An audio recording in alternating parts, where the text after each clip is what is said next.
Palestine, à la fin du XIXe siècle.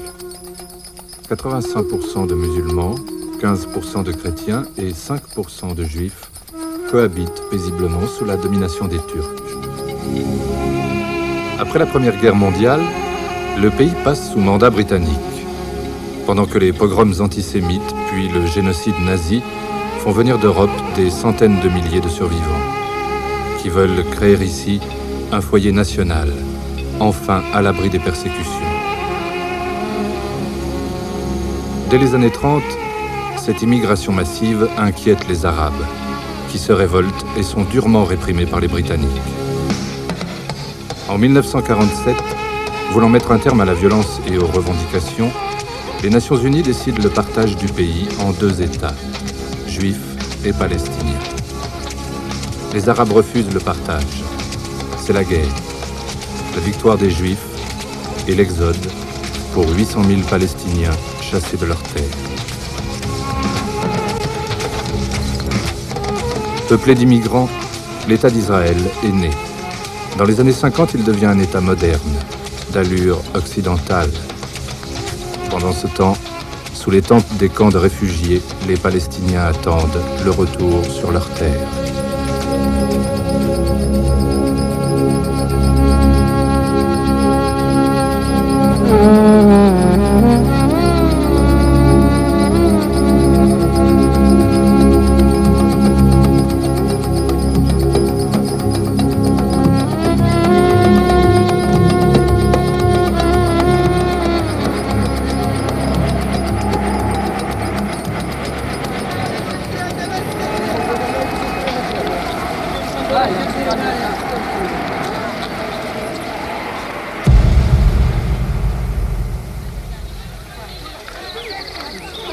Un camp de réfugiés palestiniens à la fin des années 50. Le provisoire s'est établi. Des masures ont remplacé les tentes, mais on n'oublie pas. Ici, chaque ruelle porte le nom d'un village perdu. Tous les enfants sont scolarisés par les Nations Unies. C'est ainsi, grâce à la mauvaise conscience internationale, que les Palestiniens deviennent le premier peuple arabe entièrement alphabétisé.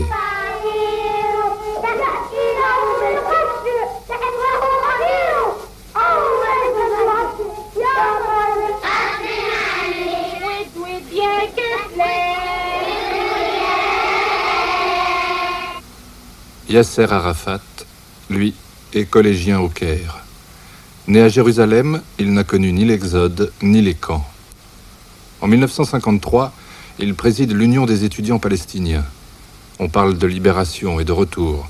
On réfléchit aux moyens de lutter.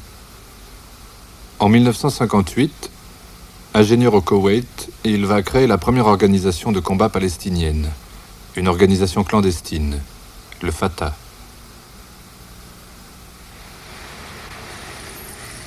Nasser. Il a déjà nationalisé le canal de Suez en 1956, en tenant tête à Israël, à la France et à l'Angleterre. Dans les années 60, pour les Palestiniens comme pour tous les Arabes, il symbolise la liberté, le progrès et l'unité. En janvier 1964, Nasser propose au chef d'État de la Ligue arabe de créer une organisation pour la libération de la Palestine. Ben Bella, l'Algérie, Aref, l'Irak, Ibn Saoud, l'Arabie, Bourguiba, la Tunisie, Hussein, la Jordanie.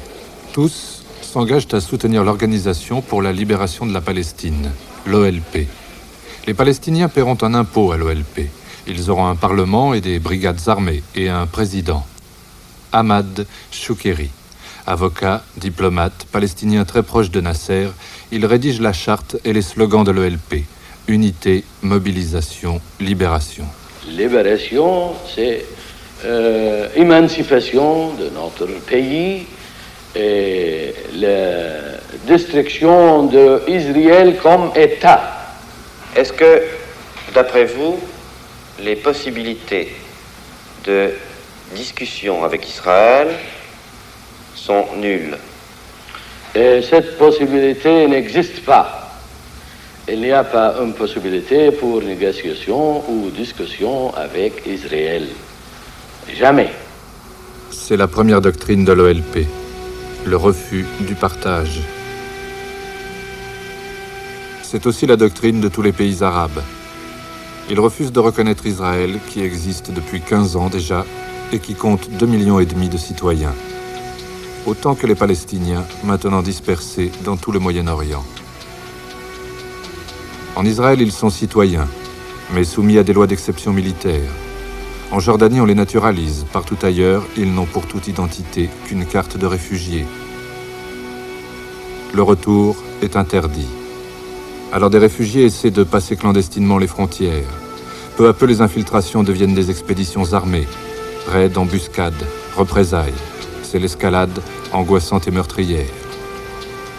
Angoissante aussi la puissance militaire de l'Égypte, armée et conseillée par l'Union soviétique, qui inquiète les Occidentaux autant qu'Israël. En mai 67, le ministre israélien des Affaires étrangères, Abba Eban, fait le tour des capitales occidentales. On craint le pire pour Israël. L'agression nous entoure de tous côtés. Plusieurs pays arabes se sont obligés à donner expression à une attitude hostile. Cependant, c'est Nasser qui dirige et organise cette agression qui pèse si lourdement sur notre région et sur le monde entier.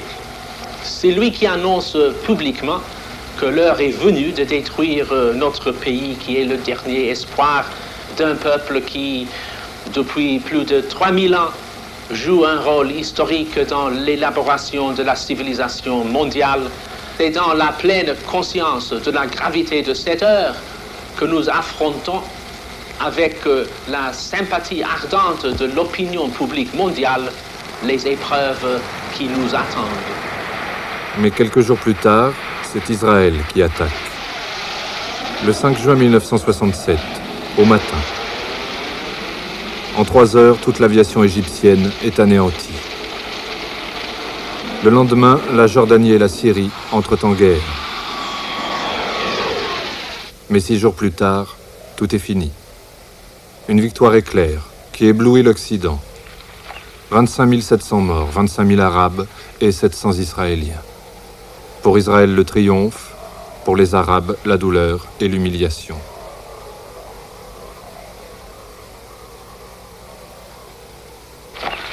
En 6 jours, d'immenses territoires sont conquis.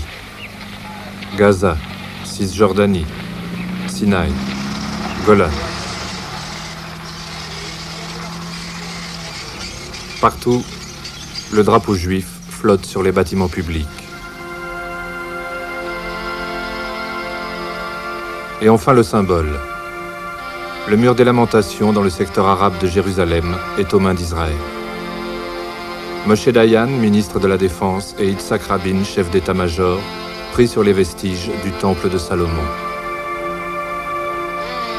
Pendant que déjà, les bulldozers rasent les murs qui séparaient la ville en deux.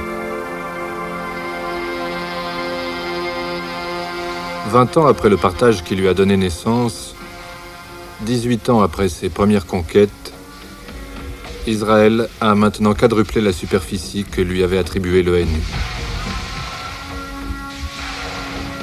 Les territoires occupés comprennent Gaza et la Cisjordanie. Peuplées d'1 million de Palestiniens, elles font partie des régions de Palestine où l'ONU prévoyait la création d'un État arabe.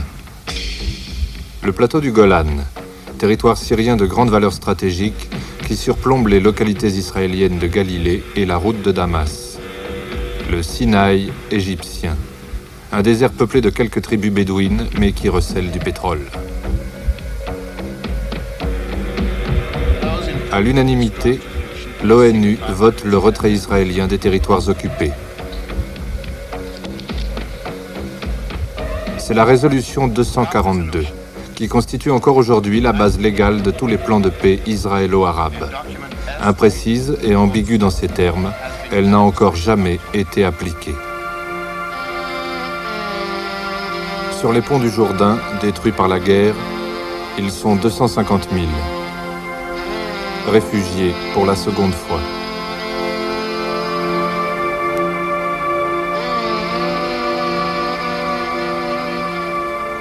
Ils vont de l'autre côté, en Jordanie, poussés par les bombardements, par la peur de vivre sous l'occupation israélienne, et parfois par la force, par les Israéliens qui leur ont fourni des camions et leur ont fait signer l'engagement de ne pas revenir.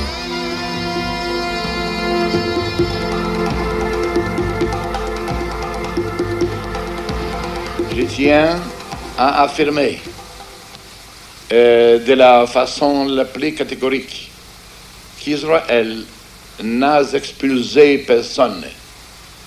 Sont partis de leur plein gré. Des réfugiés qui, sachant qu'ils pourraient continuer à recevoir de l'assistance en Transjordanie, préféraient se trouver parmi les leurs. Si nous les avions empêchés de partir, on nous aurait sans doute accusés de restreindre leur liberté de mouvement. Il faut tout recommencer, assiéger les locaux des Nations Unies, comme il y a 20 ans déjà.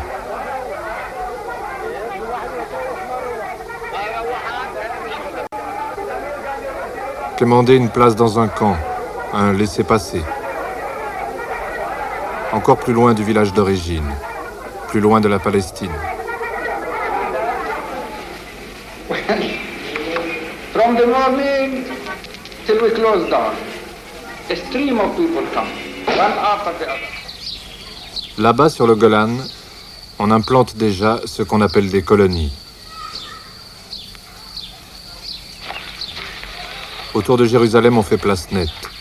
On exproprie, on rase, on trace des routes. On invoque des raisons de sécurité pour détruire des villages entiers.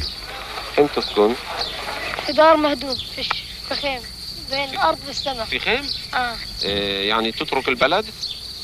لا ما بترك، لازم أبقى في وطني ولو ما فيش شيء. Estás viendo Huellas del Tiempo. En Israël, c'est la démocratie. Mais dans les territoires occupés, en Cisjordanie et à Gaza, la population entièrement palestinienne est placée sous administration militaire.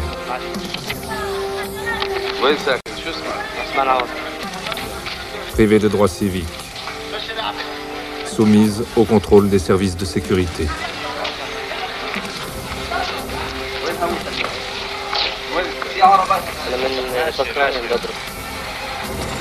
Humiliation, grève de protestation.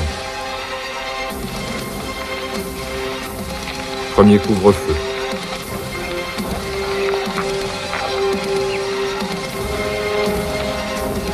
Un cycle infernal commence. Très vite, il y a des opérations de résistance, des soldats tués, des attentats. 2000 arrestations les 2 premières années. Presque tous emprisonnés sans être jugés. La prison forge les consciences et développe les réseaux clandestins.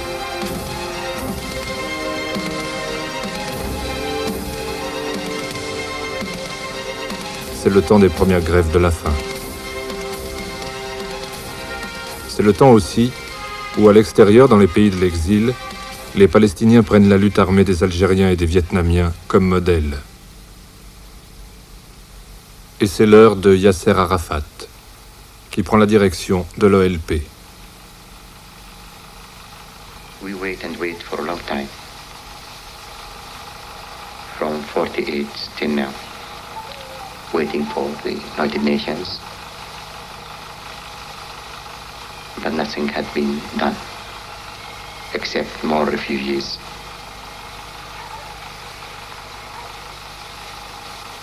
So